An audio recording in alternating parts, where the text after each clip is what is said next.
Hello everyone, welcome to the bonus episode for 706. It's 706, but it doesn't really matter. Alright. But it is. The episode about George Shuttleworth. Fantastic start, I'm loving it. This is character Quality profile. episode incoming here. George Shuttleworth. It is his time, isn't it? 5 years he's been in the programme. Over 5 years. Can you believe it? I've got this list of characters that we still haven't done profiles of, and some of them, like George and Nina and some of the Baileys, I'm like, no, they're still new characters. But yeah. I know, it feels like he's new. But the podcast has just been going a very long time. I will say, though, when I planned to do George as our character profile this week, I didn't realise that this very actual week was Nina's 6th anniversary, so maybe it would have been a little bit better. But never mind, we'll get to her at some point. I don't think anyone remembered that, not even the writers. I don't think nobody remembers Nina at the moment, do they? But it'd be nice George, if she was in it. It would be nice if Nina was in it. George has been in it quite a lot lately, so I love George. It feels like it is time. He kind of just end of phase 1 of George Shuttleworth. Feels like it's come to an end, and we're just entering a new era. So, do you think so? Yeah, I think so. And I think I found a newfound appreciation of George in the last couple of months as well. Not that I never. And I'm not saying I didn't enjoy him before, but I always, up until very recently, just thought, it's just not meeting. Yeah, that's not quite meeting his potential for me. But yeah, I absolutely find him brilliant now. In every scene he's in, I'm like, yes, bring on the George. So we're gonna just have a recap down memory lane of his good but not best, hopefully, years on the show. Talk a little bit about it and well, you know what we normally do. How many character profiles have we done in the last 13 years? We haven't done many recently. No, I know. Well, it's slowing down, hasn't it? We have done almost all the characters there. It's because they keep bringing out new ones. Yes. And then only doing like a year's worth of stories for them. I know, it's terrible. There should be a new character every week just to make sure that we've always got somebody to talk about. Use them properly. Right, so let's have a quick rundown of George's vital statistics. And, for a character that's only been in 5 years, we ain't got much about him. We don't know when his birthday is, don't know what his mum's name is. We do know, of course, that his dad is Archie Shuttleworth, Corrie legend Archie Shuttleworth, and he's got one sibling, Keita Pell, Glenda Shuttleworth. Love her. He's been in 434 episodes of Coronation Street since the 16th of September 2020, when he made his debut, and he is played by acting legend Tony Maudsley. I love Tony Maudsley. I probably could have come up with a better way of describing him then, but I was just kind of going off the cuff. Acting legend, icon of our screens, star of Benidorm, Tony Maudsley. Yeah. So his casting was first announced in April 2020, and if you cast your minds back to that particular month, people, the world was different back then. Things were busy. We were kind of worrying about the lack of Coronation Street. Well, the potential lack of Coronation Street. Don't get us demonetised. What? I'm not going to mention the C word. No, and not that C word either. Or the P word. What P word? Oh, yeah. Lockdown we're talking about. He was announced in. Lockdown, probably. And actually his debut was postponed a little bit because this was when, if you remember, they stopped filming for a bit, but then they just had enough episodes to keep them going. So good for them. Yeah, he ended up coming into the show in September, but I believe he was due a little bit sooner than that, which is one of the reasons I think why his casting was announced quite so far before he made his first appearance. Is it really that? No, I guess rumours probably. I don't recall. I think the internet's changed quite a lot recently. I think that when actors get cast, we don't usually find out, at least these days, until roughly when they start filming. I know that, with the Driscolls we had that recently, didn't we? But I don't know. Who can remember what life was like in 2020? So, yeah, he as far as I can tell, and I didn't really research this too hard, I have to say. Why would you? Exactly. He was the one to announce the news on his social medias, where he reported, announced. Probably nothing else to do. He said, "I can indeed confirm this to be true. I'm chuffed to be staying at my ITV home and heading to Weatherfield, and I for one couldn't be happier. As a long-time fan of Corrie, I'm thrilled to be joining the cast of my favourite show. Here's to the next exciting chapter." So love it when a Corrie fan gets a position in the cast. And then if you scroll back and look at his tweets before then, he was indeed a Corrie watcher and wasn't just saying it. So let's have a better. So he was best known as playing Kenneth Dubec in Benidorm, wasn't he? But we hadn't seen Benidorm when this news was announced. We hadn't. We haven't seen a lot of things, okay? Yeah, we haven't. And people are constantly surprised that we haven't seen things. No, we don't. There's only so many hours in the day we do have a podcast to do, Yeah. Because there were lots of people, I remember watching, were saying they were watching George the first time and thinking, I can't not think of Kenneth. That's all I see when I see George on the screen. Whereas with us, when we watch Benidorm, I just can't not George. see George in a pair of hot pants. So we had a kind of... There's a very different character. Yes, definitely. He was a somewhat more flamboyant. Yes, flamboyant's a great word. In Benidorm, which, if you haven't seen it, it's a very good show. It's an ITV sitcom set in its namesake Benidorm, and he played he's a stylist, wasn't he? A hair clipper offerer. He was very camp, very outrageous, and I really, really did very enjoy it. Very confident in his body. He was. He was one of the best bits about Benidorm. He really was excellent. Loved him. And I think he's Kenneth. Kenneth Dubec. He started off in series 3, I think, and then stayed the course to the end. But, Benidorm was so good. Yeah, but you know what, Gemma? The first thing on TV that was in was Coronation Street, because he did. He played some background characters in the early 90s, just like drinkers in the Rovers, apparently. But his first proper I've got a speaking role on TV was in July 1995 in Coronation Street, where he played this goon that because Alec Gilroy wanted to find somebody to put the frighteners on Steve McDonald, who was threatening on marrying Vicky, Alec's granddaughter, and so he goes to see this nefarious businessman. Have you seen this? What? Have you seen this clip? Yeah, I watched it the other day. And Alex there feeling a bit, threatened and intimidated in this guy's office. And Tony's character is like the goon, the henchman standing behind Alec, just looking really big and imposing. And I think he had one line that he kind of bent down and whispered in Alec's ears. And he did do quite a good job of being scary. He is quite an imposing man. Well, he is. He's quite tall, isn't he? Very, very yeah. tall. So he kind of leans down to Alec, and I don't know what he says, but anyway, do check out the clip if you want to see it. He's like one of Corrie's gentle giants, I think. He is now. Well, yes, George's. Yeah. I think so. And I think in some ways it's hard because Roy Hudd, in the role of Archie Shuttleworth, his TV dad, was one of the most beloved, grandfatherly, everybody wants him to offer them a Werther's original type characters that Coronation Street has ever had, hasn't it? You will not find anybody that has got a bad word to say about Archie Shuttleworth. So coming in to Coronation Street in this, it must have been. Yeah. I don't remember. Do you remember much about what we thought when we heard that Archie was getting getting a son on the show? We probably could have listened to us talking about this. We probably could have done. I think it was a bit of trepidation, but also a little bit of excitement. I think we were a bit sceptical because we are quite sceptical people, aren't we? What? No. And so I think they're cashing in on the Shuttleworth name. It wasn't exactly a retcon, but there were bits that didn't really make sense. Yes. It didn't. Well, although it was not announced. It had been revealed that Archie had a son before, so it wasn't completely out of the blue. No, it wasn't. He just didn't have a son. It wasn't retconned. No, it wasn't a retcon. That's what I mean. I can't remember what it was now, but because we were just watching through classic Corrie on ITV3, there was a moment when Archie mentions having a son, although I do think, and I couldn't find this clip again when I was looking at the weekend, I do think he's like saying, he's got a bakery or a sweet shop or something like that, and he's got no interest in following in the family footsteps and running a funeral parlour, so he's obviously got a change of tune there. And also when Archie died, which was in 2018, I think, they go to the funeral, Audrey and whatever, and then they come back to the Rovers, and they do mention that Archie's son called Audrey over and said, you can have this £80,000, because which I'd forgotten about until I was watching this weekend. Really, I remembered that.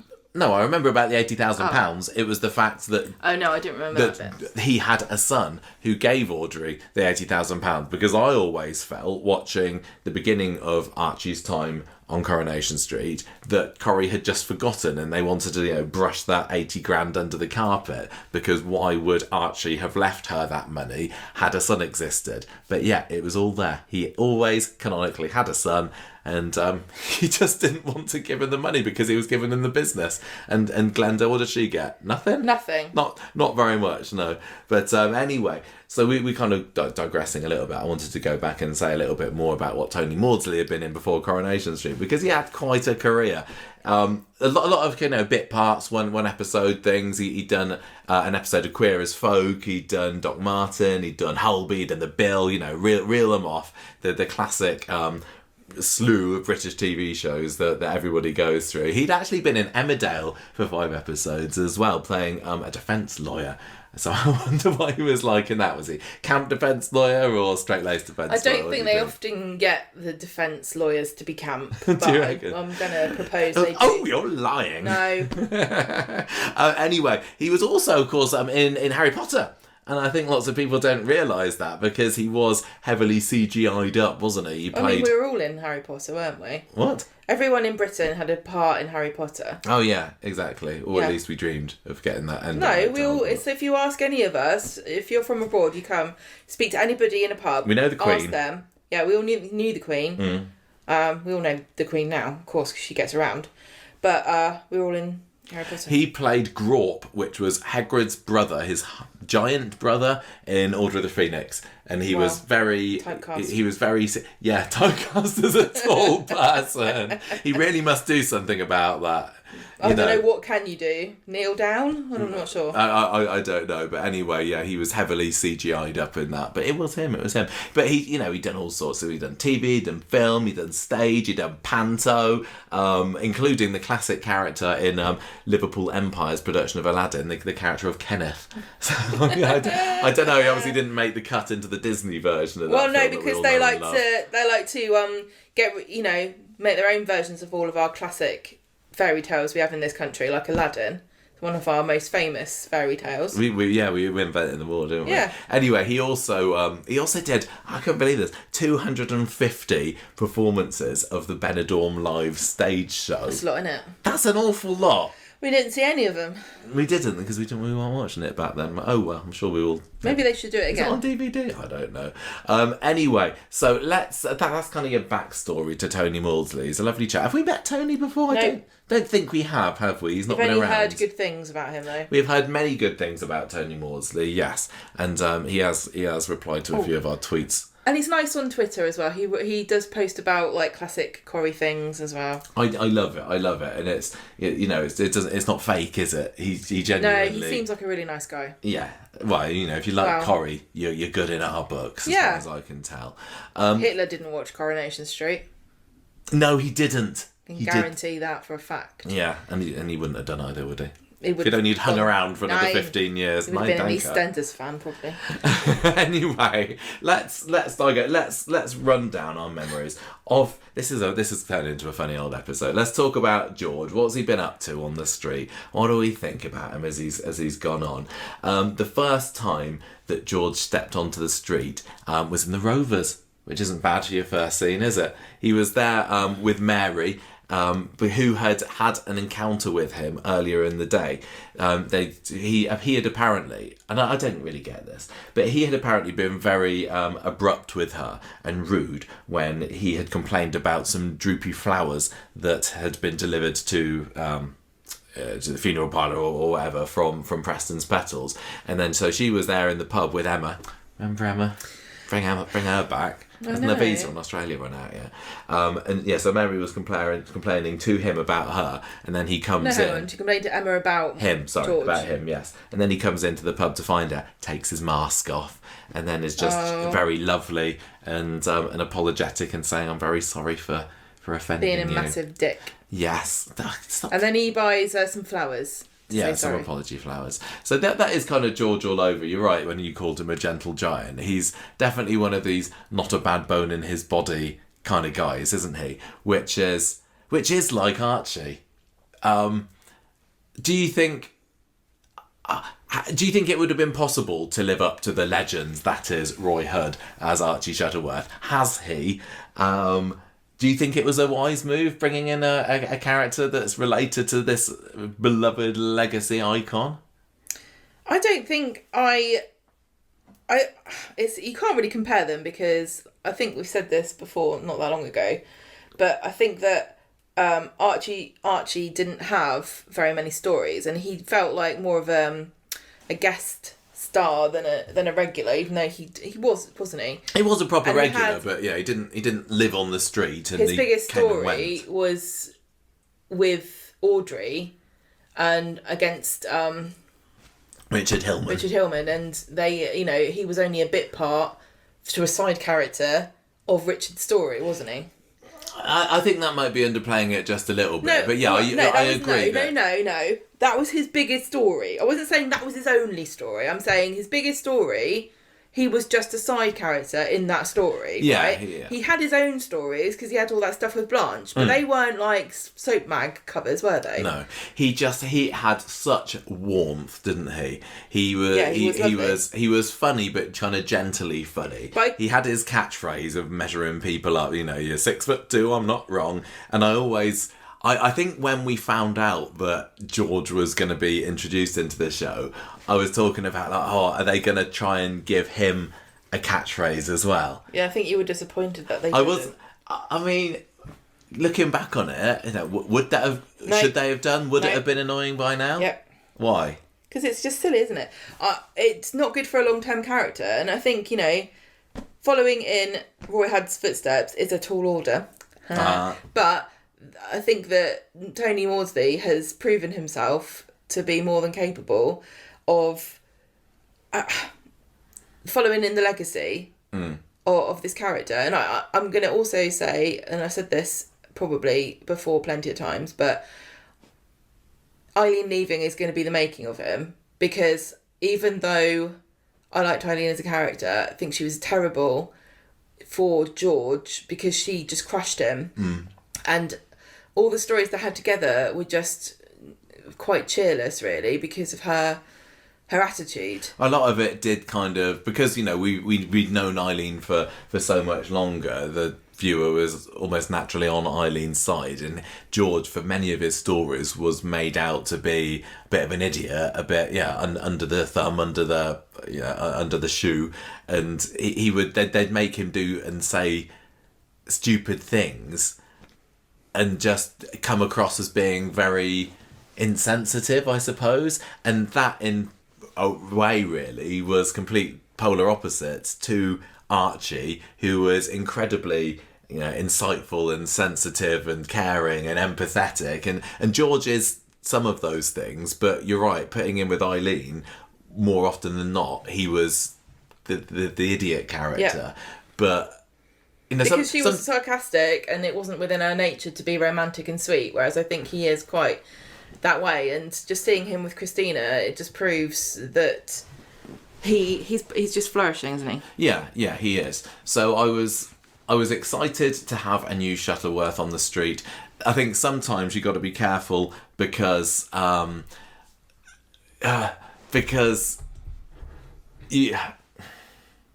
you can just kind of use a name to say, hey, look at us, we've got this new character, and hope that does all the work. I don't think they do that very much. No, I don't think they do. But, you had the likes of, Tommy Duckworth, for example, that's what I was thinking coming into the street, and it's like, you're not anywhere near living up to the legacy of the Duckworths here, are you?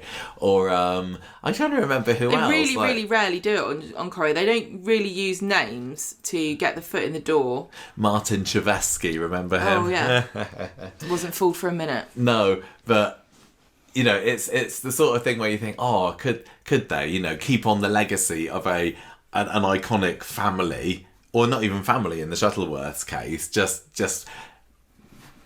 you need to have the character to back it up. And I think that this was a big name casting. As I say, it didn't particularly mean that much to us when he was cast, because we hadn't watched Benidorm or anything else particularly with him in. But clearly they were making a statement when they cast this beloved comedic actor in the role, saying, we know there's a Shuttleworth, don't worry, we've got it. Do you think? And he has. He really, really has. But so he pops in 2020, and the stories in that year, I mean, he's only in it for a few months. He meets Mary. She's got a bit of a crush on him. Eileen pops along. It's funny because we said that the partnership of George and Eileen didn't ever, I feel, really, really work. Even when he calls her eyelash, in some way it was cute, but in other ways it was I'm trying to be soft and gentle with you, but he never got any of that back. He didn't have a nickname from her, did he? No. But anyway, so that was that partnership. But then you also had George and Todd, which I feel is much more successful. And those two together in the funeral partner really is gold. And not long after his debut, it must have only been a month or two, was the debut of new Todd, Gareth Pearce. And so we had this story, and this wasn't the best comeback for Todd, was it, when he was on the run from the gangsters? But then they had to have George. The story was that George staged a mock funeral for Todd so that the people who came after him were thinking that he was dead, and then they would leave him alone. I was just thinking that. Then Becky needs to get in on that. She have a second funeral. I don't know how well that would go down, because she is supposed to be undercover at the moment, isn't she? And she's supposed to be just dead. Don't put about it in the paper. Anyway, so it works, basically, to cut a long story short. Before long, George is flirting with Eileen, and we get to see his first proper funeral at the end of 2020, which is sad. Ollie, who yes, sadly died at a very young age, not through COVID though. What did he have? It's a mitochondrial disease, is that right? Yeah. Yes, Gemma says. So it was very clear straight away that George's role was to be not a heartthrob, but somebody who would come into the street and find love. And that was kind of similar with Archie as well, because I don't think it took him long to get in there with Blanche, with Audrey. He was very much a lover, not a fighter kind of person. And even, in his first months on the show, Tony Maudsley spoke in the soap magazines and talked about a potential love triangle with him and Eileen and Mary, although he said that George is too nice to want to hurt someone on that front. I totally can't see George being the sort of person who would give two women the run around purposefully or have an affair, can you? No. But he said I can't speak this evening. He's obviously got an eye for the ladies, but they've obviously got an eye for him too. So I think there's going to be some romance. And that's kind of interesting. It made me think back of Jenny kind of partly fancying him, and we were saying, I don't really see what Jenny sees in George necessarily, he's not really her type. But right from the beginning, he obviously it's the height, isn't it? Yeah. Clearly, it's all the woman having your needs. own business. Yes, exactly. Stable income, house, tall. What more can funny. you ask for? What more can you ask for? He said that George is a really nice, charming guy, twinkle in his eye, a little bit mischievous. Yeah. I don't know about mischievous. I think he is a bit, but I don't think he's got much call for it. Well, maybe we'll get to see a little bit more of that now he's there with Christina, who is definitely a mischievous lady. Well, they wouldn't be together if he didn't appreciate cheeky. Yeah, I think it's just, I don't want to just be this whole episode be ragging on Eileen, but it really does feel that she sucked the life and mischief out of him. Yeah, I said that at the time. I'm not slagging Eileen off because we gave her a nice send-off. I love Eileen. I really, really love Eileen. And I think something that a lot of people enjoyed about her character was her very kind of dry, sardonic sort of... Yeah, but that kind of person doesn't work well in a relationship. Well, her 25 years on the street was just a series of romantic disasters, wasn't it? Lurching from one guy to another and none of it ever really working. But anyway, 2021 rolls round and this was a weird...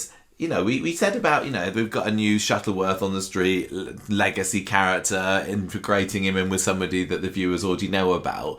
But the first kind of story-ish that he was involved in 2021 was the revelation that he was, long-distant relative of Gail. Do you remember that? Yeah, it was really odd, wasn't it? Well, she was going. Why was she going through old pictures and stuff? Wasn't she? Yeah. Is it because her dad was dying, or? No, I think that Ted dying came out of the blue a little bit, but maybe it was. Maybe she was looking over through some of this stuff. Maybe I don't she know. was just doing family histories. Yeah, maybe. And she said that they are distantly related, and Coronation Street had a brilliant time with calling this character they had as a common ancestor Fanny. Yeah, and I think that didn't particularly sit well with me because it felt a little bit too much. Hey, look, this is a funny character. He's got a grandma called Fanny. Isn't that hilarious? It is kind of funny. Yeah, but it was just, peak goofy Gale, wasn't it? Unfortunately, and the fact that they are distantly related has had no impact whatsoever. It was just there for 2 episodes, 3 episodes or so, and they've not mentioned it since. So I don't really see the point of having done that. Well, it was to make Eileen and Mary jealous, because Gail was getting closer to George, and I don't think either of them had made a move on him yet, really, had they? And Mary fancied him, and Eileen was obviously interested. Yeah, well, Eileen tries to get her foot in the door by volunteering to drive the hearse for Ted's funeral, doesn't she? Do you think you need a special licence to drive a hearse? I don't think so. I think you should have to. What do you think? Well, just 'cause it's a bit longer and a bit heavier, maybe. Yeah. No, it's fine. You need to be able to drive with a hat on. She did look pretty dapper in that hat, but the story there was that she ran over Reek or something, I think, when she was driving there, and hilarious mishap. She found it hilarious because it was her rival's father who'd copped it, but George didn't see the funny side of it and said, like, I don't want anything to do with it with you anymore. And he may be a bit of a mischievous chap, and I do kind of. I don't think that that's really the best way of describing him, but he is very sensitive when it comes to his clients, isn't he? Yes, he cares about his clients and making sure, like, that's one of the sort of defining things about him, is that he cares about Shuttleworths as a business and keeping up the legacy of Archie, which I think is a really clever way of getting the audience to kind of like endear themselves to him, because we all loved Archie, and to have George come in and sort of say, I'm going to uphold, my father's values, it automatically gives you a reason to like him. Yeah, it's just such a shame that they never had a chance to. They never met. Don't believe what the Photoshop pictures on the wall of the Undertakers will say. But yeah, I think it was round about the time that Tony was cast as Archie that Paul Roy had passed away. It was a month difference. Yeah, it was. That sounds about right. But it would have been lovely to have had a bit of a passing of the torch moment, and I still sometimes in the back of my head go, no, he's not really his son. He's just created, and just having one scene, I bet they of them wanted together. To, but obviously Roy had died a month before they announced Tony Morsey will be in the show. But I assume there was absolutely no hope of them doing anything. No, because he may have been too ill. Yeah, well, I mean, the last time that Archie had been in the show was for Blanche's death, 2010, maybe 2009, I can't remember. And so he came back for that, and we hadn't seen him since. But he's died in the show, great. obviously. It would. What? He's died in the show, but when? I don't know. When? It was in 2018, wasn't it? It was when Audrey got the money. Okay. Yeah, we talked about that earlier. Somebody did. That's probably why they couldn't have shown it even.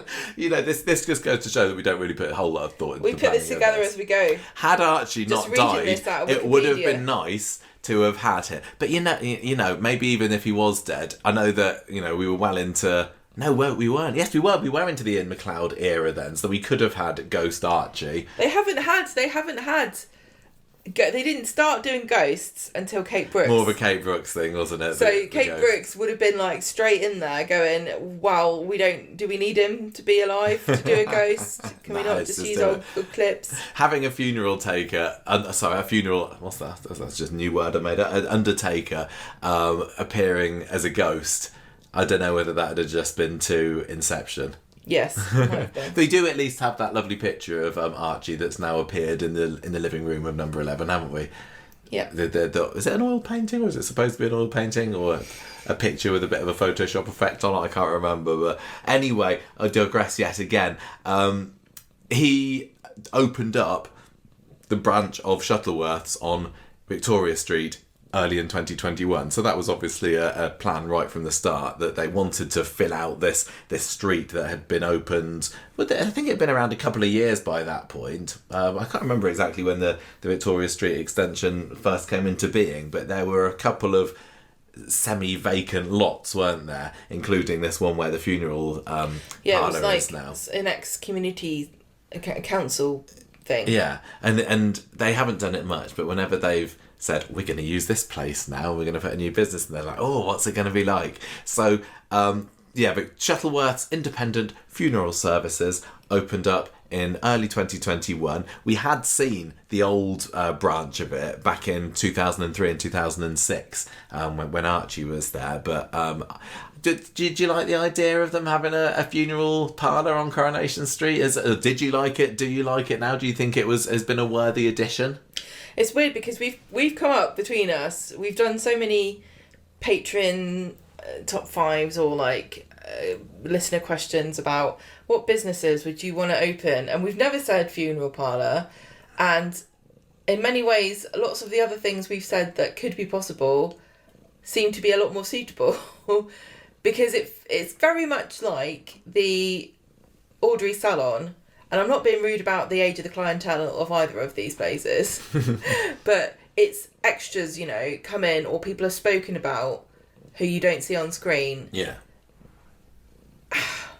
It's interesting because it's kind of limiting in a sense, because you can really only have those two characters of Todd and George in there, and then maybe if there's a story where somebody dies, they go in there. But nobody pops round, do they? Apart from Christina. Yeah, not many characters have got cause to visit them there. It's not like another, we can have people meet here, or people will have a chat.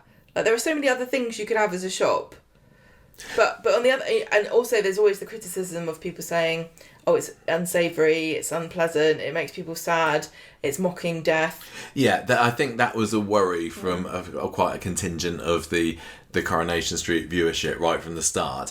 A, having an undertaker as a regular character played by a comic actor, and B, having this funeral parlour there on the street, was it going to lead them to having a few too many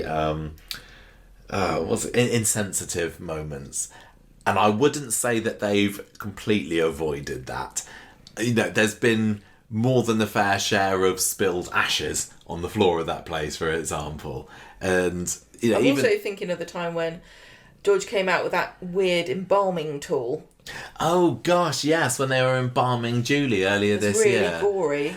It wasn't good. It was just... your imagination takes you to places. It does, but it was just a little bit too... that's a bit insensitive. And we, as a nation, we like to make fun of everything, basically.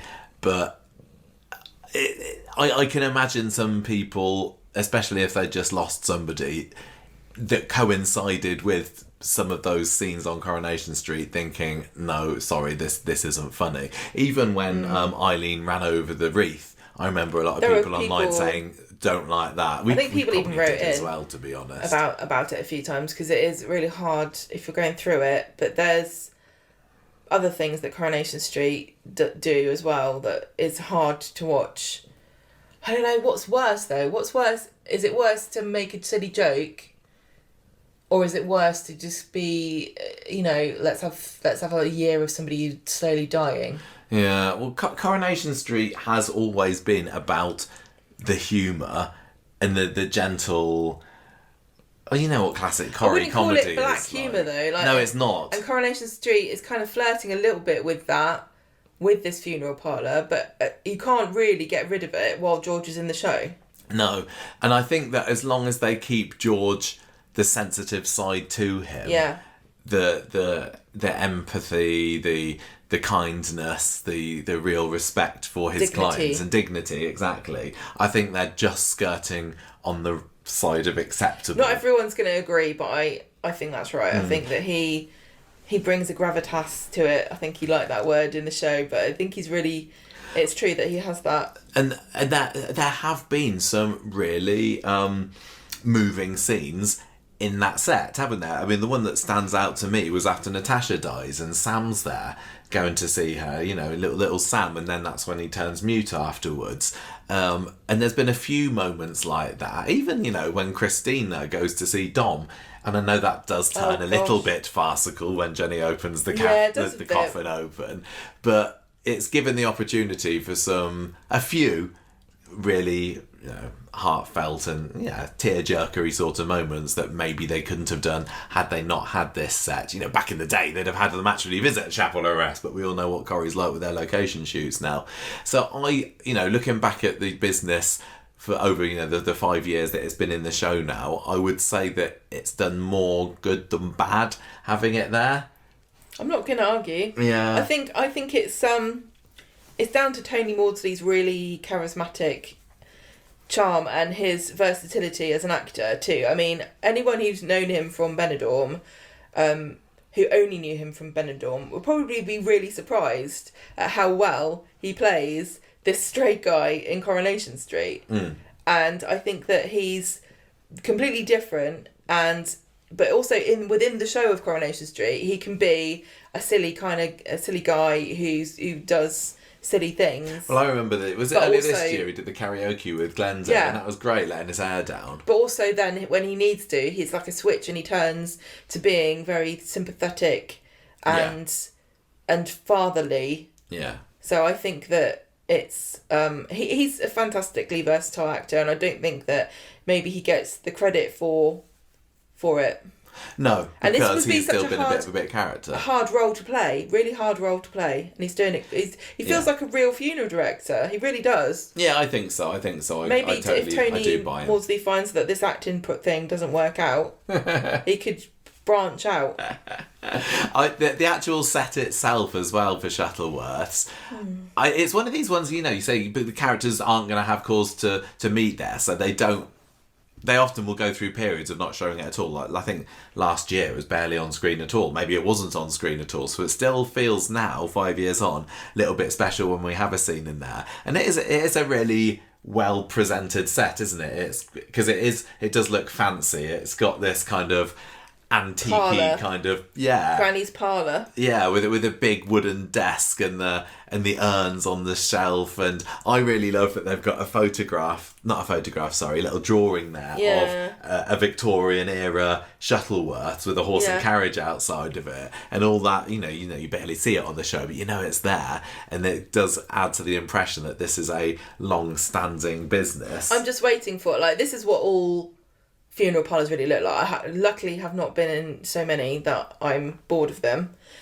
Always love to go to a funeral, but they're all kind of like this. But it would be really interesting. You know how like all these annoying tech bros always come and do like disrupt the industry. Can you imagine them doing like futuristic funeral parlour with like? Well, maybe that's what the Rest Easy one is like. They're bitter rivals. Everything's white and glossy and they have like silver coffins that are like bullets. All these urns everywhere that are made out of, like, I don't know, platinum. Yeah. But anyway, I think it's a really lovely set. We just visited. You didn't go to it, did you? I found it a couple of weeks ago when we were there. There was nobody in there, and I did accidentally knock over a photo. I apologise. But it's a lovely, lovely set. And he apparently, Tony Maudsley said that he was also thrilled when he saw it. He said, I could immediately imagine Ina Sharples, Minnie and Martha visiting somewhere like that. They've done it so well, and Barbara Knox even gave it her seal of approval too. So I can imagine. Babs thinks it's okay. It's okay with me. I can imagine that Ina, Minnie and Martha all passed through the old Tile Street at some time or another. Yeah, maybe it was Archie Shuttleworth's dad that saw Martha off. Or before. So he hires Todd. We kind of mentioned that we skirted around that earlier, but this was new Todd's Because what was he when he was when he was Bruno? He was Todd? a florist. He was, yeah, that's right. He was florist for a bit. And he was was working for Pat Phelan for a bit of a dodgy. The business something. Oh, and he was a lawyer, wasn't he? He wasn't a lawyer. No, he wasn't a lawyer. No. He worked in a lawyer's firm. Right. Okay. So, but I think that this has been a fantastic pairing. But right from the start, Todd still didn't quite get it, and he was always looking for how to make a quick buck and upsell people, and George was like saying, no, we can't do that. This isn't what Shuttleworth is about. Don't want your hard selling tactics here, thank you very much. And he ended up sacking Todd. But then when one of Todd's old school friends turns up in the Undertakers one day with a dead baby, Todd's like proper cut up about it because of his own experiences in that domain, and George takes pity on him and lets him keep his job.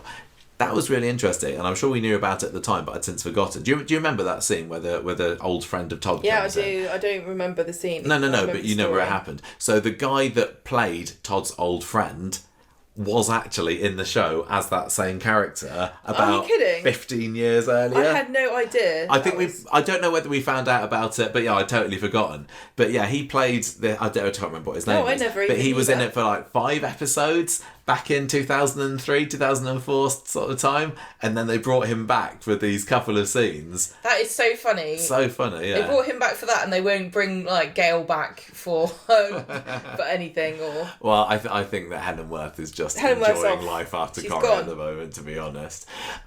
So later on in that year, Sean and Eileen have a bit of a falling out.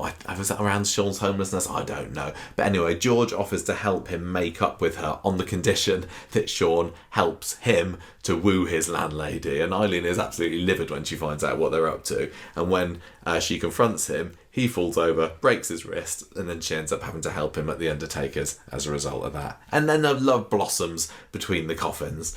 Eventually, Eileen agrees to go out with him in August, but he ends up ditching her in favour of a fellow Undertaker colleague when he hears her saying that his job repulses her. Did she ever get over it? I guess so.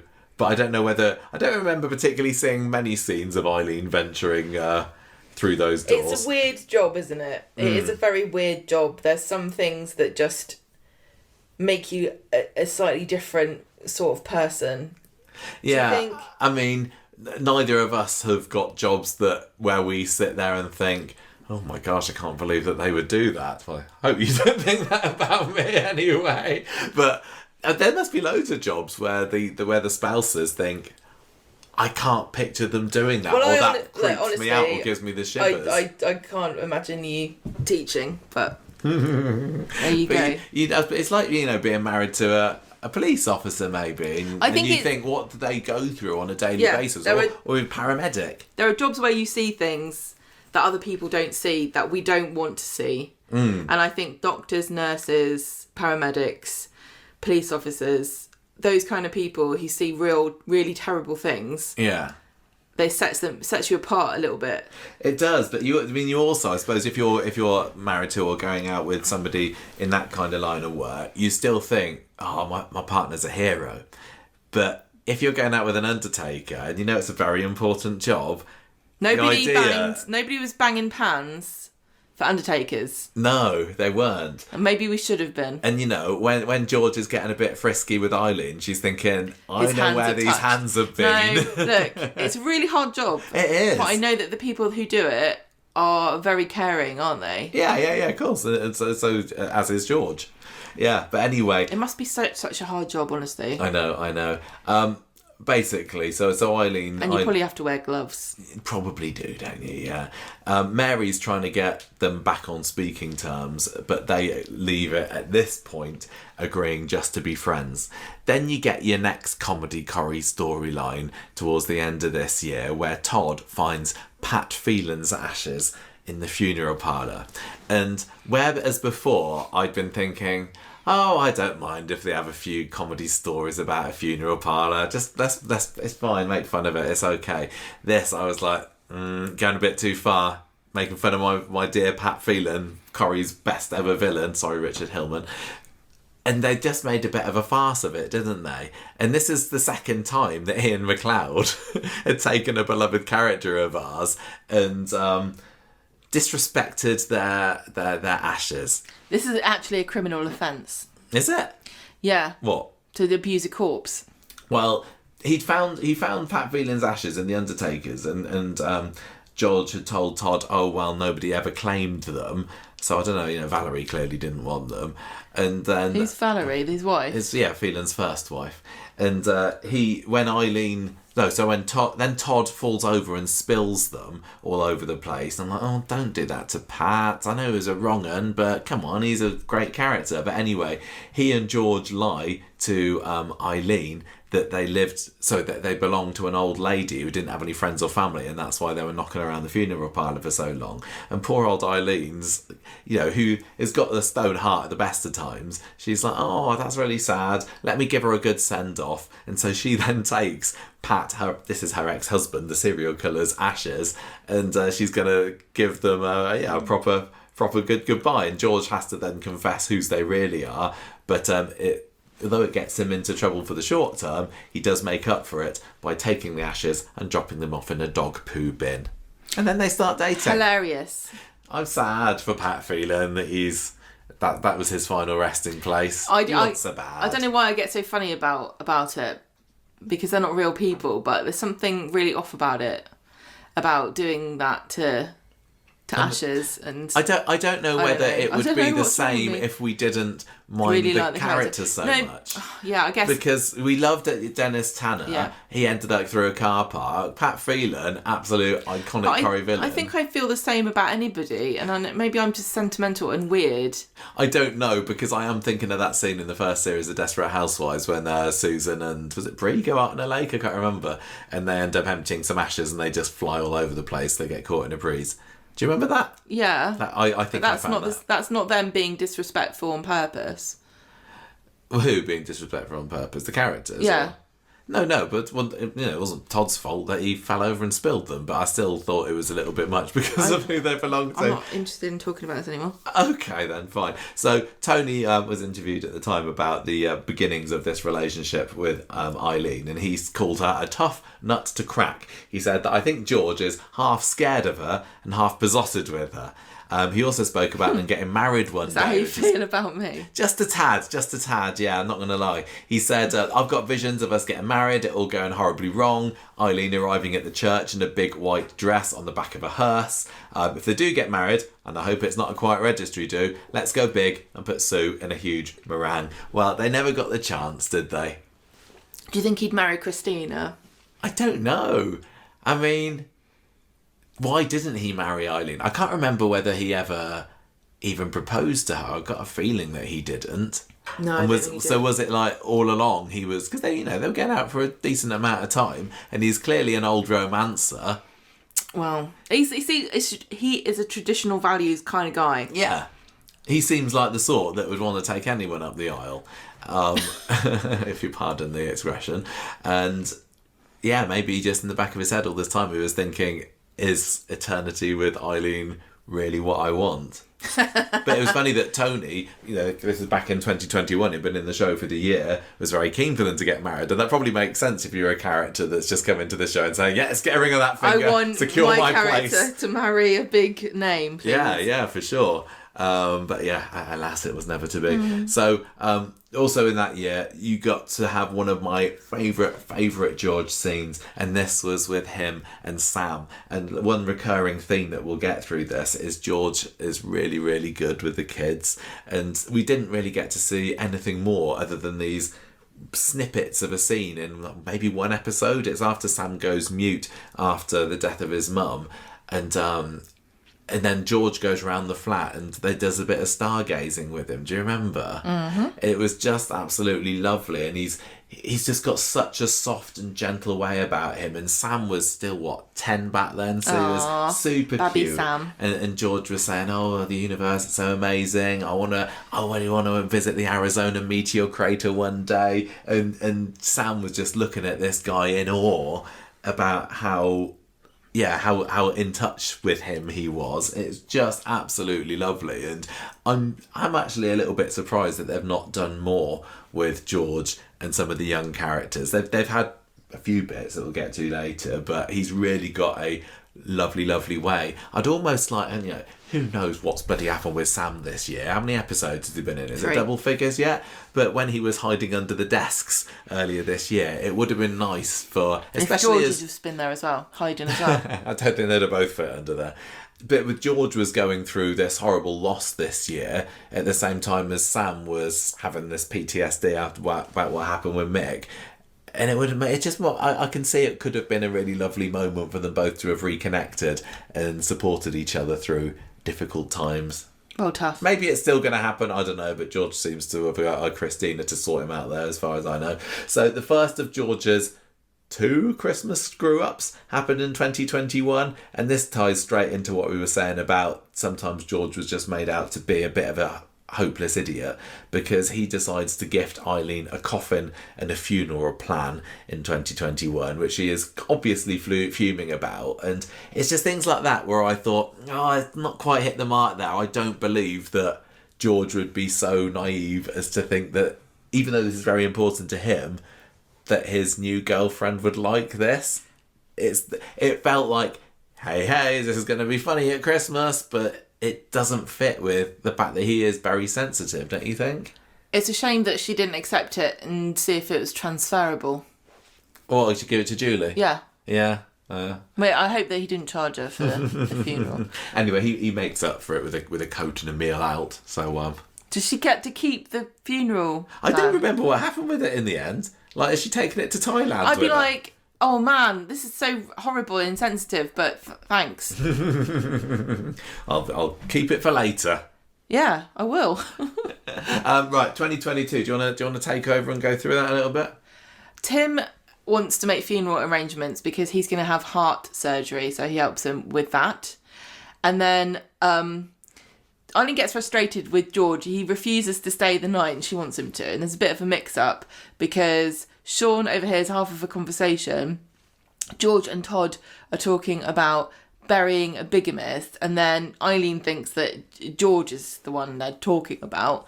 And then it all gets cleared up because Eileen and Sean do a bit of location snooping at his house. It turns out, actually, George has a terrible snoring problem, which Eileen just thinks can't be that bad.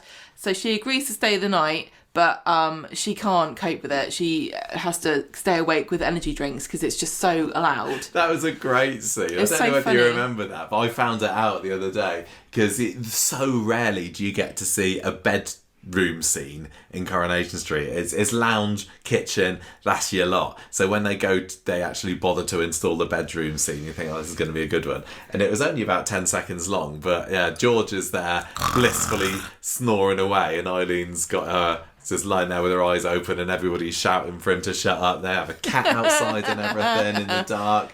Yeah, that was really fun. So what do you think about George's snoring being a key part of his personality? Do you like that little foible of his? I think it was an interesting story because lots of people have this and it's easy to fix really, but it's having to put your ego aside to, admit you have this issue, and also having to sleep with a CPAP machine on sounds awful. But when people need it though, it does such a good job of helping you sleep that I don't think you mind. No. I mean, I remember my parents ended up sleeping in separate beds for years because of my dad's terrible snoring. Lots of people sleep in separate bedrooms because of snoring. Are we going to get to that stage? Well, you keep because accusing me of snoring. You're always accusing me of snoring as well. Yeah, I think that this is a nice little character trait of his, and it was funny that it got brought up again. It was just like a month or so ago, wasn't it? Maybe not even that, when he's snoring away in the Undertakers and Christina can't hear what the woman's saying on the phone. Yeah. So I do quite like that that's now a thing of his. But yeah, not something that needs to be brought up too much. No, he's got sleep apnea, so he gets the CPAP machine, and there you go, bad bish bash bosh. And yeah, now we can move in with Eileen, and they don't have to share his house anymore. And they had like one episode where we visited his house, and I think Eileen and Sean are hiding in a shed or something. That's what I was talking about. Yeah, I don't think we'll need to see that again. It's one of these sets, not a set, it's one of these locations where you think, why don't they just sell it off screen and have done with it? Because then people will stop saying, why isn't anybody going there? Why isn't anybody Why are these two people talking about being homeless when they actually have a house? Why is George renting a house from Eileen when he owns one? Yeah. And why is Glenda saying she's homeless? Don't make no sense. No. But I think the current narrative is that they're renting it out to someone, aren't they? Glenda is. Well, then you've got the money to get your own place. So George gets PTSD. He's introduced to Frank, who is a new fella of Sean's, who turns out that he was a bully of his when he was at school, and it brings it all back to him. And Frank and his mates used to call him Georgie Porgy and whistle John Brown's Body. Do you know that one? No, what is it? It's the one with the classic. Da, da, da, da, da, da, da, What's the song? What's the lyrics? I don't know. I only know Glory, Glory. Yeah, that's part of it. So this is the song. I don't think many people know that that's John Brown's Body, and I certainly didn't before it came up on this. Oh. But this is what horrible Frank ended up singing to George. That's not to very cool. Remind him of his school day taunting. That's not a very cool thing to. Not very cool or not very cruel? No, not very cool. No, it was mean because he was a bully. I know, but you use a Beatles song or something. John Brown's Body. John Brown's body lies a mouldering in the grave. Yeah. There we go. Well, that's perfect for a funeral director's child, isn't it? He captured Harper's Ferry with his 19 men so true. That's not bad. What are you moaning about? So, Frank apologises and says he's changed, but then George hears him singing the tune again and realises he's still the same. George, what is a banging tune though, isn't it? Yeah, it totally is, yeah. Especially in Manchester. Why? Glory, glory, Man United. Oh, yes, of course. That's probably what I was just singing. Yeah, I think he's just making it all about himself, isn't he, the egomaniac? He's got such victim syndrome, as George. I was actually watching a playthrough, because what my life is now. I'm too lazy to play games, to just watch people doing it. Hollow played a game from the Philippines, I think it was, and it was this weird guy, he had a soup shop.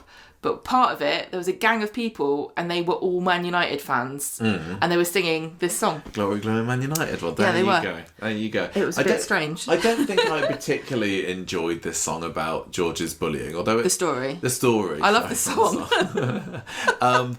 I don't know why particularly. I just sometimes got a bit of a thing about bullying stories on Coronation Street, and they all kind of feel similar, even though this one doesn't, because this was about childhood trauma, but. Yeah, I'm not sure. It was one of these last a few stories, and the message was, don't bully people because they're still sad about it years later. It did get brought up a few times later on when George speaks to some other bullied characters, and I guess it does add a bit of element of sympathy for him as well. And I can picture him being the sort of kid who might have been bullied at school, back in the 70s, 80s, whenever it was. But yeah, I didn't really get on with the character of Frank. We weren't supposed to, but yeah, this story wasn't my favourite. It was weird how invested he was in being a bully, like 20 years later, 30 years later. Yeah. Like, why would you still care? I just found it odd that Sean would even go out with this Frank anyway, as being someone who was that much older than him. It felt like a really odd storyline, I'm sorry to say. Yeah. George and Todd also, like, I can't really remember what it was exactly he was being... like how bad the bullying was, but he was still affected by it for so long. It just seemed like it just seemed all made up, to be honest. He was affected by it, it's not the sort of thing that he's going to mention all the time. No, I know. I suppose it's an extra string to his character bow that he can whip out every now and then. Clearly, you will be affected by something that's incredibly horrific for the rest of your life, no matter what it, But what his account of what actually happened, compared to what happened to poor, like, Liam. Yeah. I don't know. I still, I was bullied for certain things when I was younger. You still have hang-ups about them, I really, really do. I totally do. But do you remember the people? Or do you just remember the way they made you feel and what was... No, I don't know whether I do. See, this is what I mean. I know that there were a few... The particular things that I don't particularly want to go into on air that I was bullied about. That's why I didn't ask you. No. I've got very vivid memories of it happening. Yeah. And I know that there were mean children at school, but which ones of those were being mean to me there particularly, I don't really remember. But maybe if I met them again, it would all kind of come back to me. I think it's more realistic that you remember how you felt and what it was that they were teasing you about, and you have you have a hang up about that. I think it's more likely you'd be triggered by somebody saying something about, you know, say your appearance or your personality that they didn't like. That seems like a more realistic bullying storyline. I don't know. Than having a man rock up who for some reason still remembers the exact song he used to sing to wind you up. It's just, do you not think that he's got more of a problem than George did? If he's like so into being a middle school bully at the age of 50, he's the one with the problem. Yeah, well, it's not realistic. It's not. This doesn't really happen, does it? He didn't last long on the show anyway, did he? I mean, it probably happens a few times to some people. Obviously, everything happens to some people, but this just doesn't feel... It didn't feel like it was easy to connect to this story because it just felt like a very fictional account of what it was like to be bullied, in my opinion. Yeah. But yeah, so George and Todd tried to expose Frank and his temper to Eileen by accidentally spilling a drink on him, but he remains composed. And they also overhear a phone call that sounds a bit threatening, but he was just talking to his friend who's an actor. Apparently, I mean, that's what you said. But then Frank blots his copybook by shouting at Dylan to man up when he hurts himself at football. And Sean's like, that's enough. Man up and get a knife. Yeah. People make fun of you. Just give them knife a bit them. Of stabby. First of all, sing at them. They hate it. Second of all, get a knife. Yeah, so he got the whole hey heave ho when he was out of the show pretty quickly, wasn't he? Anyway, that happened. Yeah, that happened. In August, Rest Easy is the rival firm, and I really would love to see more of Rest Easy. I know, I would, because they had that story where Todd, we'll come to it later, got poached by them for a little bit, didn't we? We did get to see them in action, didn't we, as well? We did. A little bit. We did, but we didn't see their premises, which I want to is a shame, because I'd quite like to have seen almost now a comedy take on these ruthless cutthroat. Yeah. You know, where George has got his lovely soft leather for soft furnishings, would they just have? I don't know. Well, did you ever watch? Ship them in, ship them out. Let's Flats. Yeah. You know the rival estate agents that's up the road, and they're all really cool. Yes. That's what Rest Easy in my head. They're like that. They're like a bunch of like annoying. I can't think of the word I can say that's polite. Like like really up themselves estate agents, except they're all. Yeah. Funeral directors. Well, I like how that they've got a rivalry. It's these streetcars have had ones. I can't remember. What are they called? Go Lucky or something? Yeah, that's right. The rival to streetcars. Yeah, and we know and of the flying them. Horse. We know. Yeah, exactly. Yeah, classic, often unseen rivals on the street just to get brought up in conversation. And then, didn't we? And we had Fred Elliott and his... Oh yeah, Maddox's. Yeah. I think it's really funny to have rivals, business rivals. Yeah. Well, I think that and also you got Audrey and Claude. Yeah, Audrey. What is she called? Prime Cuts, is she? Or... I don't know. I can't remember what her business is called, but yeah, it's I think but there isn't a character. I don't, Maddox and Claudia. Yeah. They need big names, and these guys that they've got representing Rest Easy are not memorable. No, they should have got someone big. Yeah, they should have done. Who would we pick? What, to play a rival Undertaker? Yeah. Well, I think that they should have what's his face who played Kenneth's mate in Benidorm. You know, there was the younger character that was always hanging around with Kenneth. That would be really funny, actually, wouldn't it? Yeah.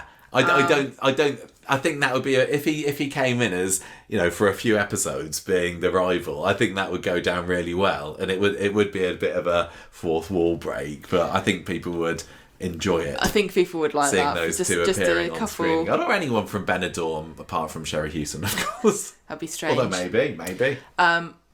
There's no evil clothing factory.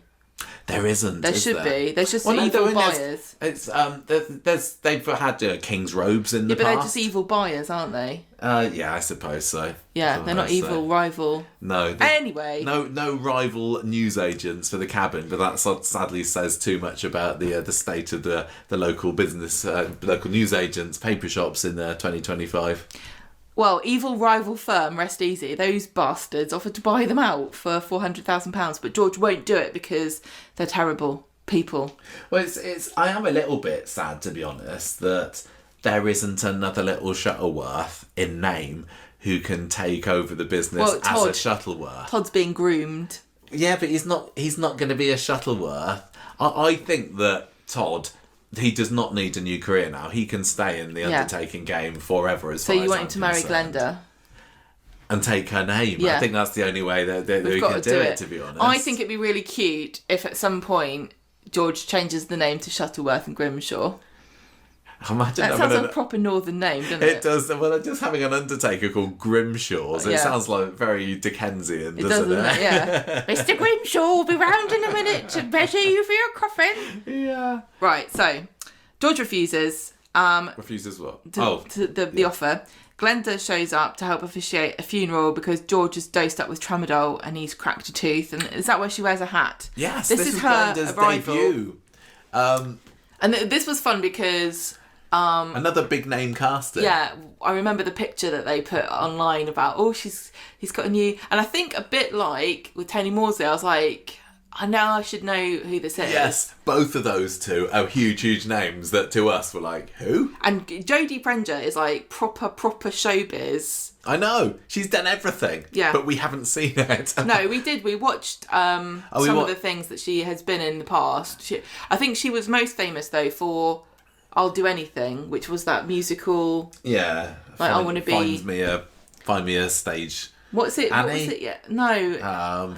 It's terrible that we should know. I don't remember, but she was great in that apparently. But she was in reality television. Yeah, so when how she she was made- cast, I think it was a really, again, a bit of a power play from ITV saying, hey, look, we've got this new character, legacy family, it's who you know and love, Jodie Prenger, and I think, you know, I may even say, and I love them both, but I think I love Glenda even more. Yeah, but this is what's frustrating is that I do think if George hadn't been under Eileen's thumb, he would have been a bit freer to have cultivated a bit more of a lovable lifestyle. You know, Yeah. I think Glenda is. Glenda's also just charming because she sings all the time, and George doesn't have that. No, I think that they work together really well as brother and sister, and I really do I love them buy together. them I really as do. siblings. I do. It's funny. But yeah, they're not. In some ways, they're similar, but in other ways, they're obviously really not because he's a little bit more straight laced, Down to earth. Yeah.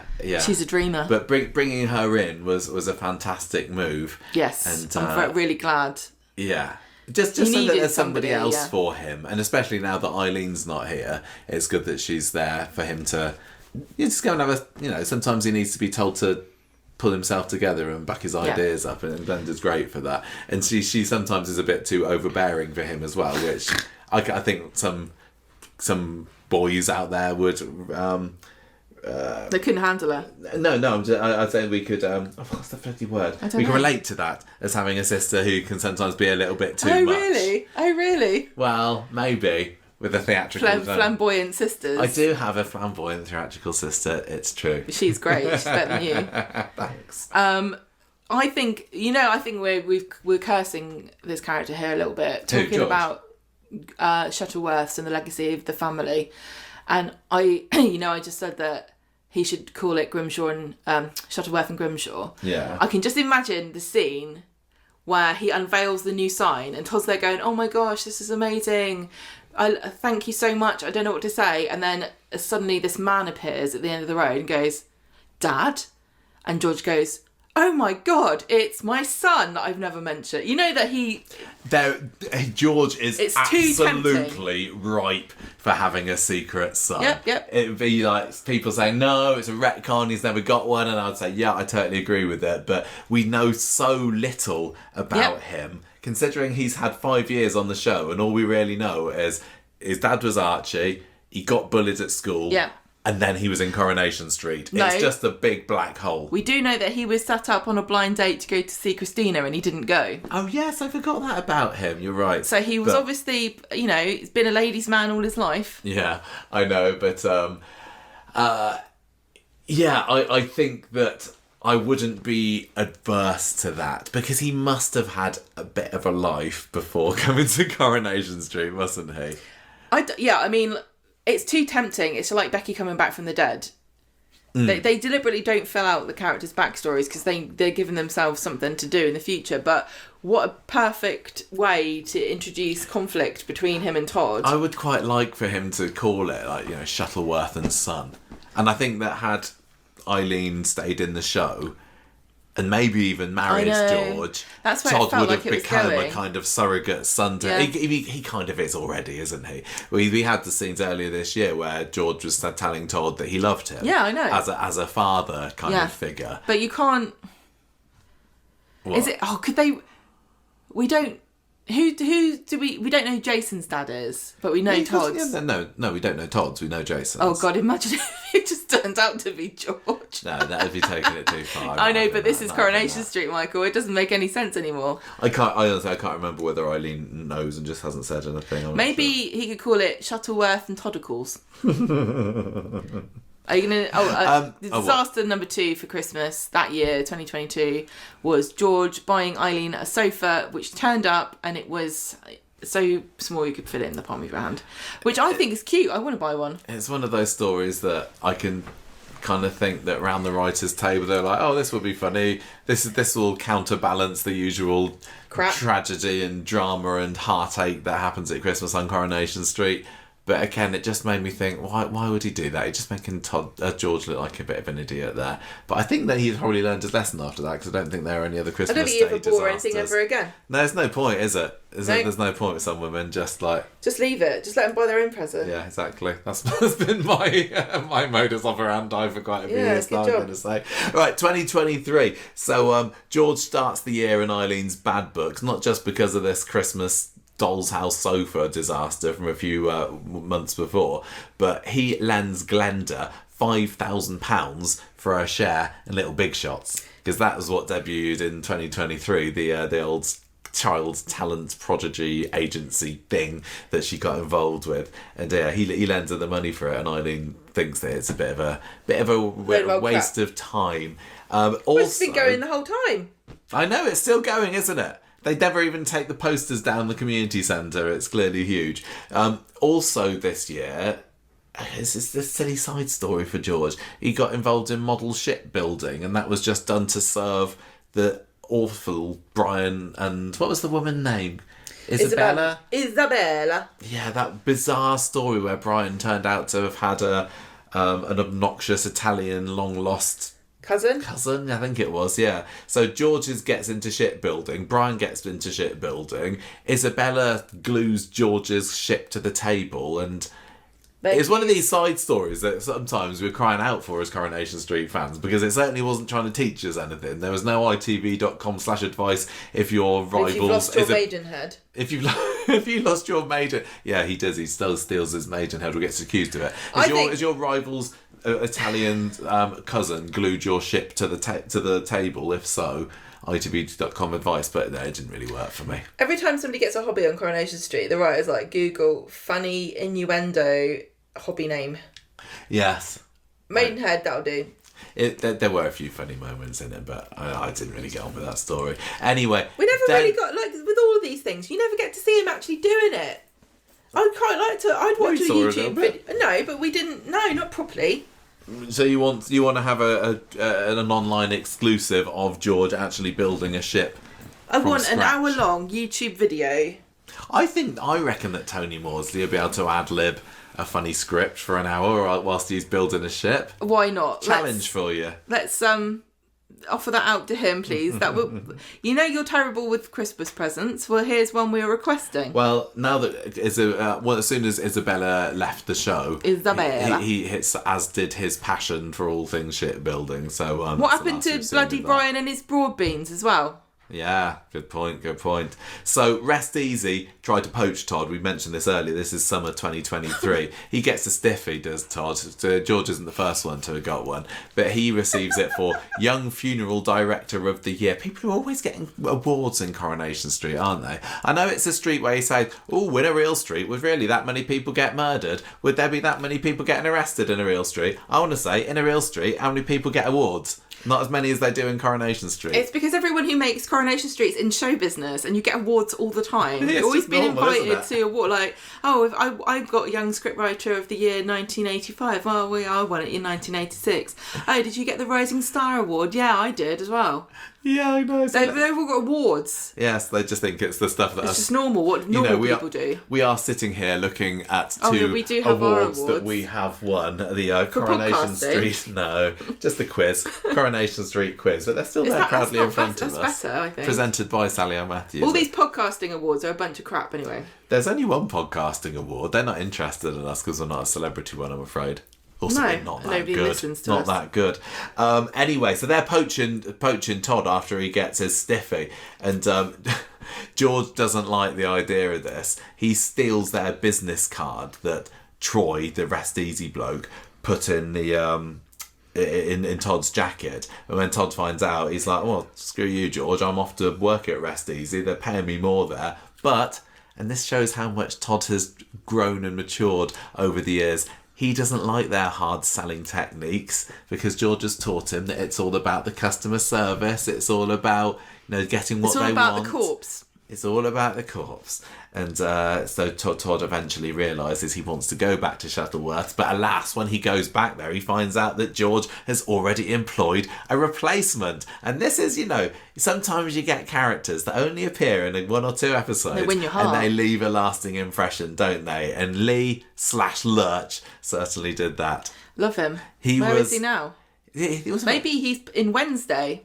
Yeah, maybe he is. He was only in about 2 episodes, wasn't he? What are your memories of Lurch and why we liked him so much? Tall. Yes. Gormless. Yes.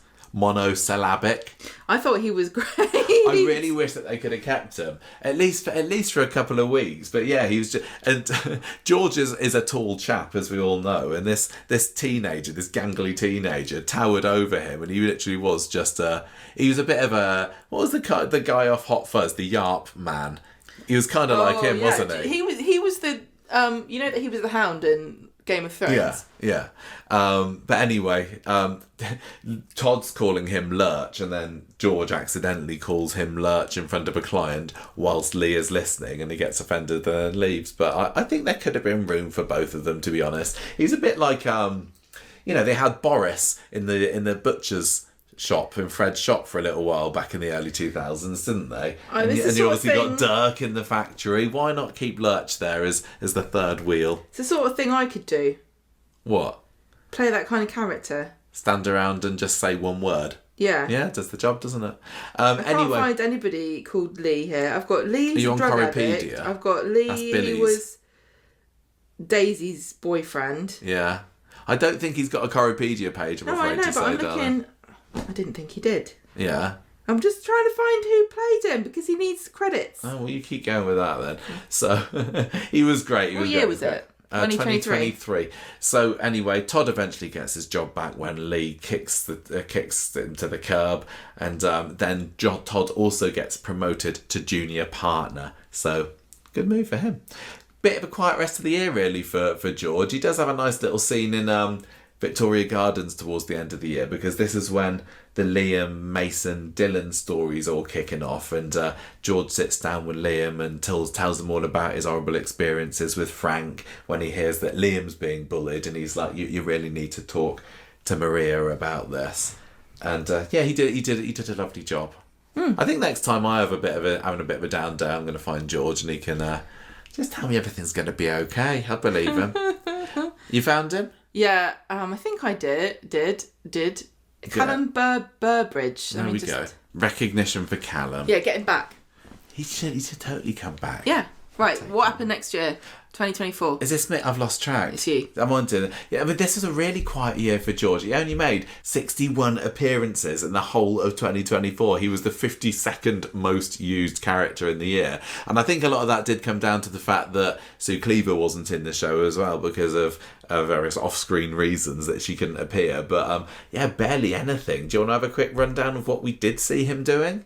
Well, He was talking to Dylan about bullying, encouraging him to speak to Mrs. Crawshaw about how he's been led by Mason into bullying Liam. Yeah, that was weird though, because I was watching those two scenes at the weekend and it almost felt like they contradicted each other. Why? About whether or not George spoke up about bullying. Because one of them was saying, I spoke up about it and then they fixed it. And in the other one, he's saying, I wish I'd spoken to someone about it. And they're only a few months apart. I don't know, maybe I'm reading too much into this, but it did seem like maybe he's just a massive liar.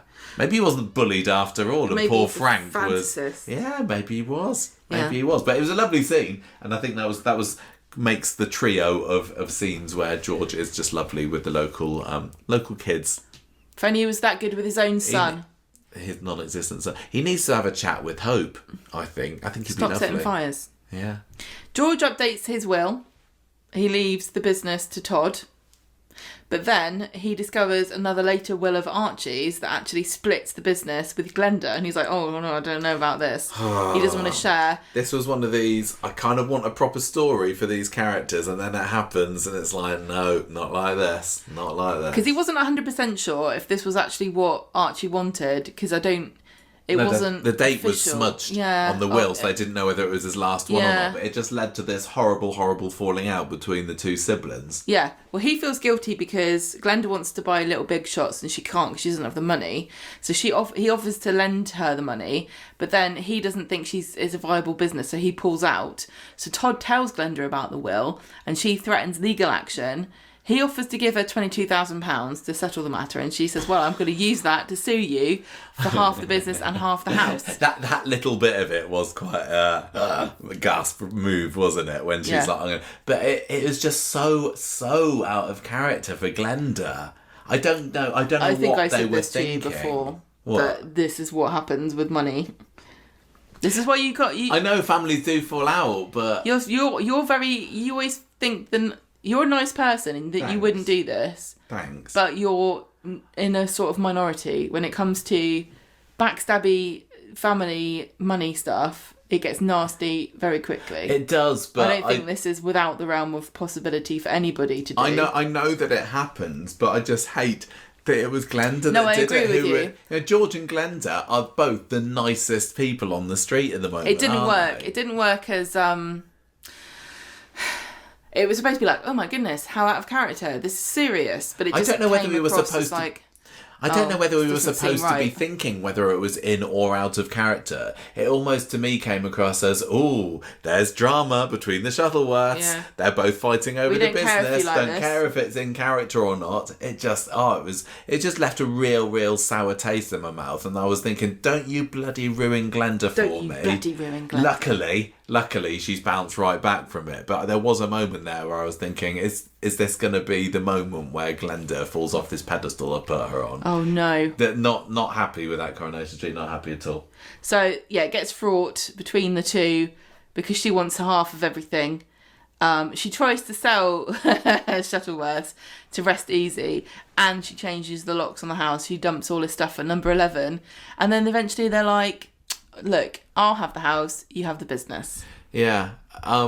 Tony was talking about this. Again, I always raid Digital Spy for quotes, and then they get them from other places as well sometimes. But Tony of this story said George is half protecting his little sister. We need to see whether we can understand what he's saying here. Go on then. He's half protecting his little sister, who he loves dearly. He's half protecting his dad's legacy, which he's diligently looked after and kept going since Archie's death. So he's in this quandary of not wanting to shortchange his sister, but also not wanting to hand her half of a business that she's going to sink into the ground in 5 seconds if she gets her hands on it. So basically he's saying he wasn't keeping it from her because he was horrible. He was doing it because he thought that she wouldn't be able to manage it properly.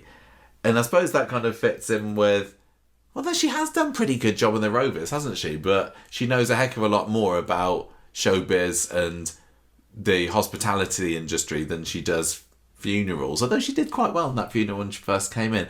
I get that he might be worried about it, but I still don't think it's a good enough justification for having them at each other's throats. And I don't know what Jodie thought about what Glenda's justification was for doing this. But yeah, he said, I think from George's point of view, it was always odd that Glenda wasn't left much by their father.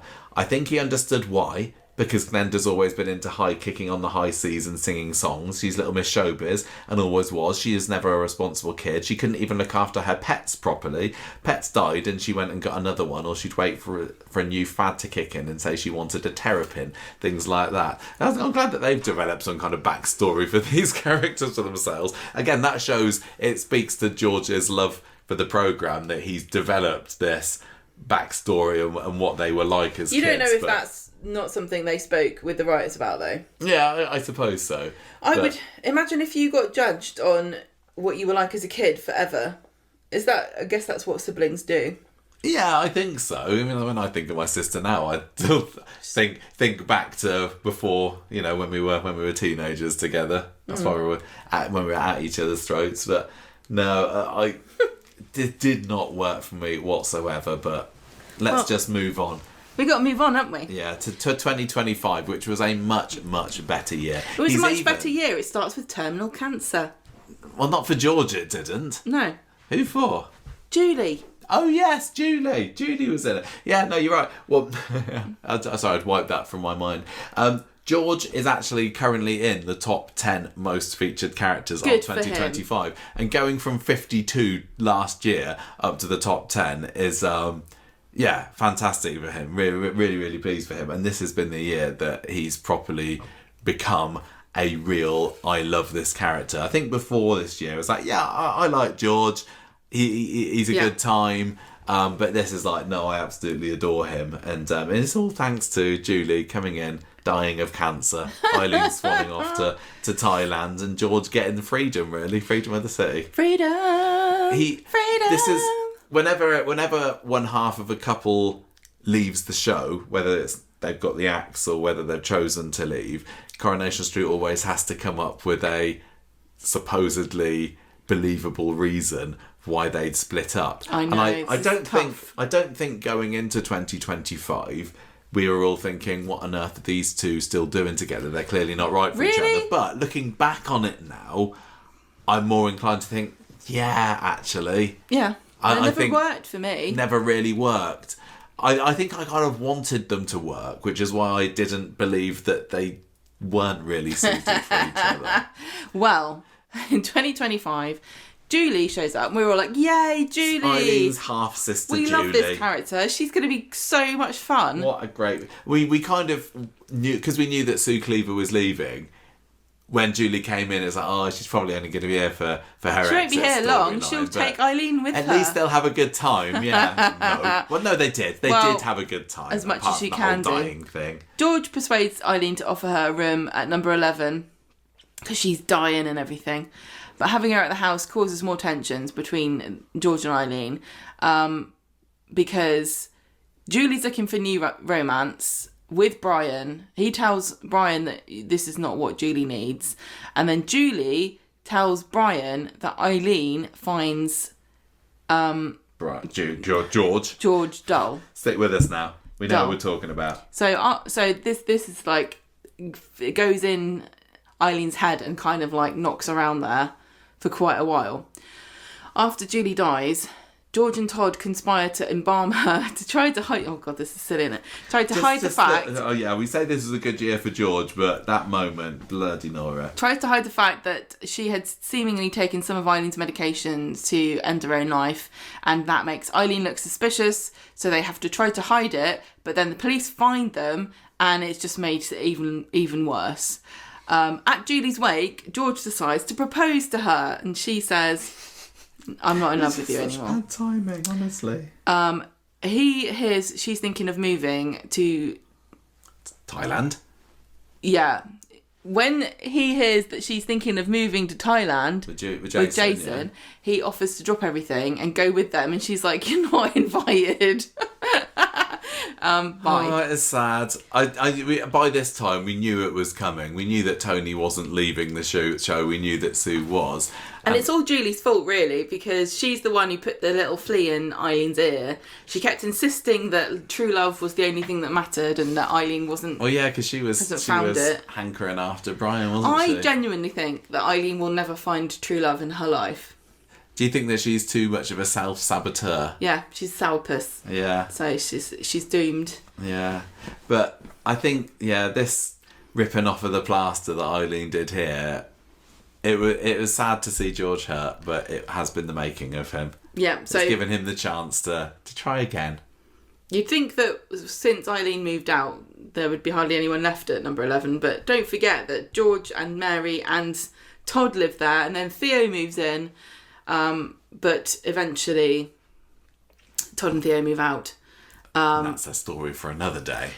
Then George gets into the dating game. He ends up matching with an old friend of Glenda's.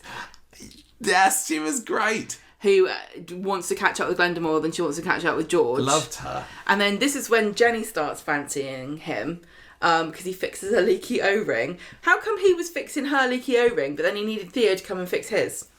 Good point. Well, inconsistent. because he was busy, but it's... Anyway. Yeah, So, this was an odd attraction from Jenny, but also one that was just she admits put there it. to She facilitate talks Sally about- Matthews' exit. yeah, so Christina shows back up on the scene because of Dom dying, her felonious ex. No, not ex. Well, they were.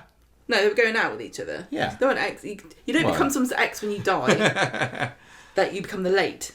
So anyway, she asks George to help arrange Dom's funeral, and Jenny's like, "No way! This is all a big act. She's scamming you. I don't believe it for a minute," which is what we were all thinking as well.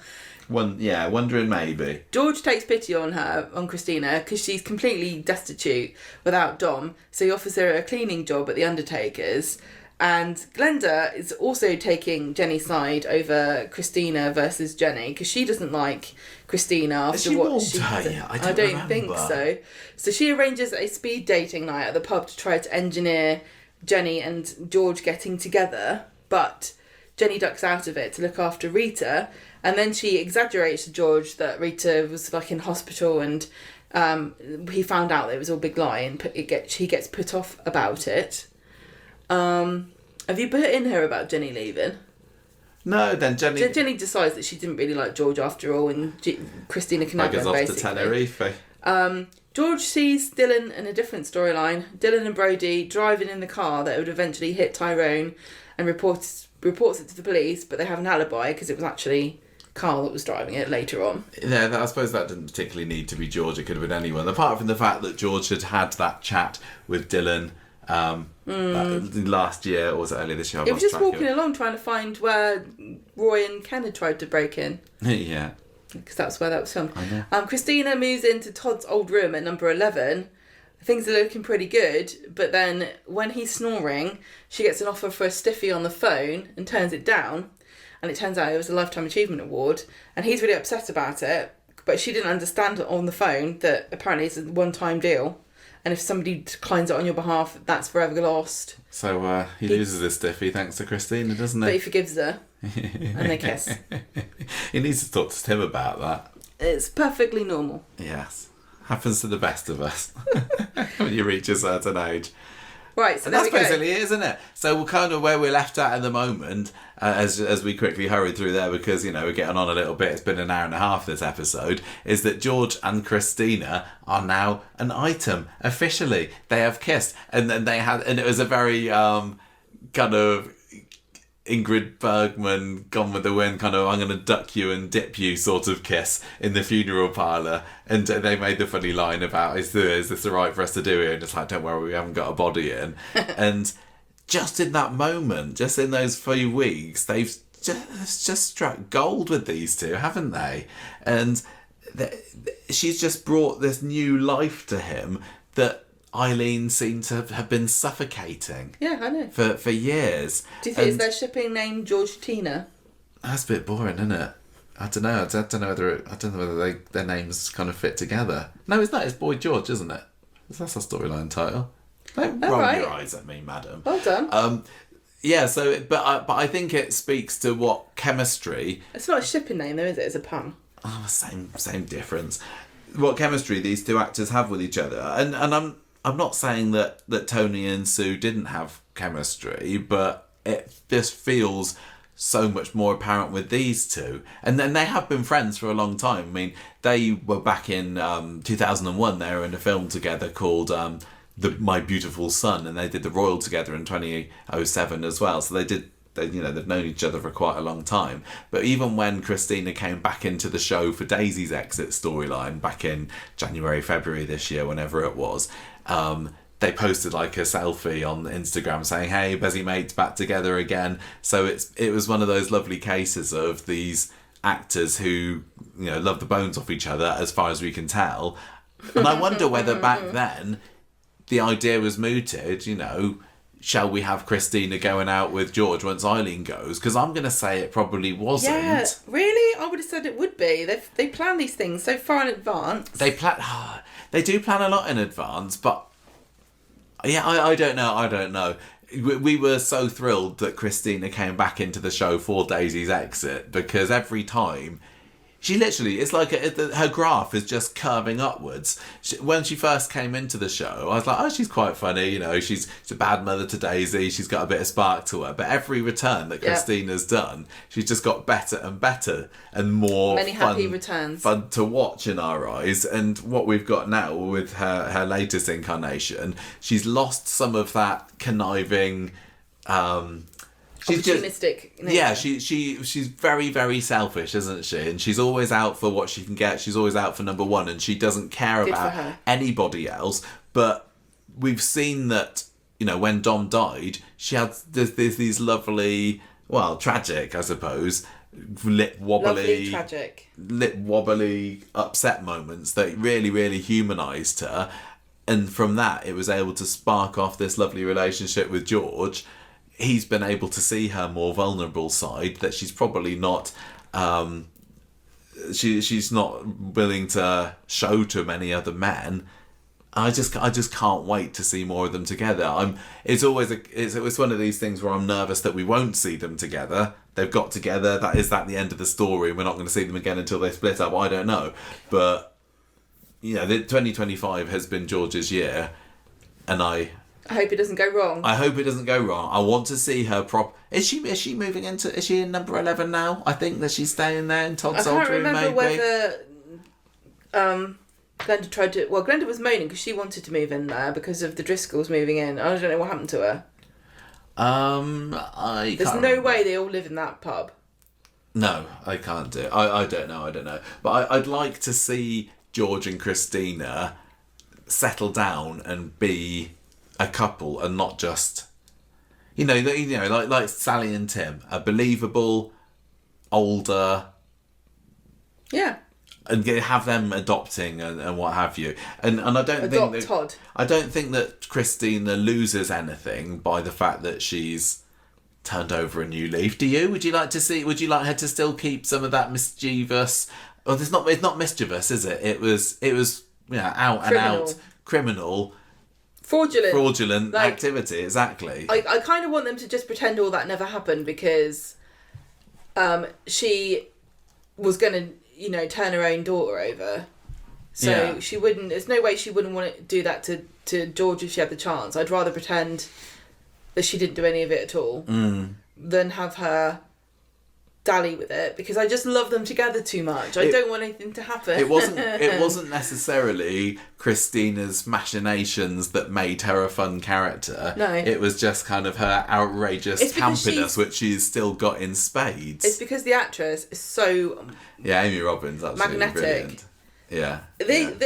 These three characters they've got, Glenda, George and Christina, are all just so much fun to watch. They are proper Coronation Street. They all feel proper classic Corrie, don't they? And I love them, and I think they're fabulous. Yeah, and I worry that Christina could just be a bit of a rebound girlfriend for George, or at least this is how it starts to be. But they've got to keep them together. They do, and I think when they were first starting to get together, I did have that little worry in the back of my mind: is she scamming him? But I honestly don't believe that now. The fact that she's got on her marigold, she's scrubbing his coffins for him, she's opening him up, and she's showing him, giving him a good scrub. She's showing him her warts and all, I suppose. I think putting a lot of trust in him. Well, Great. I love them. I don't Yeah. have anything else to say. No. So I think that's kind of it for George, isn't it? I think that this is the making of George. Tony Maudsley has kind of been hasn't reached his full potential, and this is going to be a new era for him with Christina. I think just getting him away from Eileen was going to always be a good plan. I think it also, and I'm really sorry to say this, is good if it gets him away from Brian, Mary, Ken, and that lot, because he's kind of been bundled in with kind of the You're old, go the over old there. saddos, and no offense to them. I mean, Mary's not old, Well, but she's our age. yeah, she's a bit older than us, but Not by a lot. that You wouldn't put Abby in that group. no, I know, but it's kind of the losers. Again, no offense, but they are a bit, aren't they? They come into the pub and Roy, because I don't really, I think that those are the kind of characters that Corrie doesn't know what to do with, and every now and then they kind of chuck him into the pub to have a bit of a chat together and then stick him in a box again for a couple of months, and I don't want that to happen to George. And I think that had Christina not come along, George really could have run the risk of just appearing as a mate of Brian's every now and then. Or, I mean, I suppose he's still got Todd and he's still got the Undertaker, so there's a little bit more going for him than Brian, because we don't even see the cabin.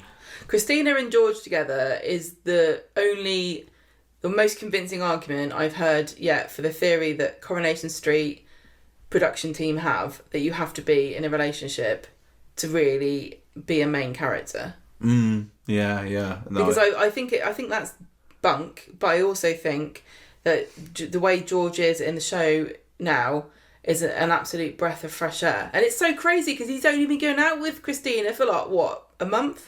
We could just be in the honeymoon period. I think we are. Corrie needs to invest in them, and again, worry is that they've got them together and they're not going to have anything to do for the next 6 months or so. This is what Swaller fans are discovering. Jump onto this, Corrie. If you want to be in the show, you got to have drama and conflict. But I don't want them to... But I don't think they're characters that need that, actually. No, I don't want them to have conflict with each other. I want them to face conflict together. Yeah. And show their dramatic chops as well. We all love them. We all love them for their comedy, but I'd quite like... They've got to be look careful. What happened to Glenda. I don't want Christina to develop some horrible tumour or oh anything my like God. that. But have them fight against a cause. Look what happened to Glenda when she got attacked. Yeah, Everyone went, no. A PTSD for one episode, you're right, aren't they? So anyway, it has been, for me personally, a long time coming. I've always quite liked George, but this to 2025 has been the making of him, and it's not like now he's right up there for me. He's one of my favourite bits about Coronation Street, and I hope that we will have him in the show for a long time to come. There's endless opportunities to use the funeral parlour. I would still say Sadly. Be careful with not making it too farcical. But him and Todd are a great little pairing. Him and Christina, absolutely love him. He's got his feet under the table now. And it only took 5 years in my eyes. I make it sound like I've not enjoyed him. I have, but he's just at his absolute peak at the moment. He's riding high, and I'm looking forward to seeing what Corrie's got in store for him in 2026. Hooray for George! Hooray for George! Right, and Tony. I think that's the death knell for this episode of the podcast. It's another one in the coffin. Time to bury this online. God. And I can't think of any other euphemisms that don't really make sense. So we're going to end it there. Thank you for listening, everybody. Goodbye from me. Goodbye from her. And I can say it myself. Yes, you say it yourself. Thank you, Tony Maudsley, for your wonderful performance as George Shuttleworth. Maybe come on the podcast for a chat one time. Just saying. Goodbye, everybody. Ta-ra.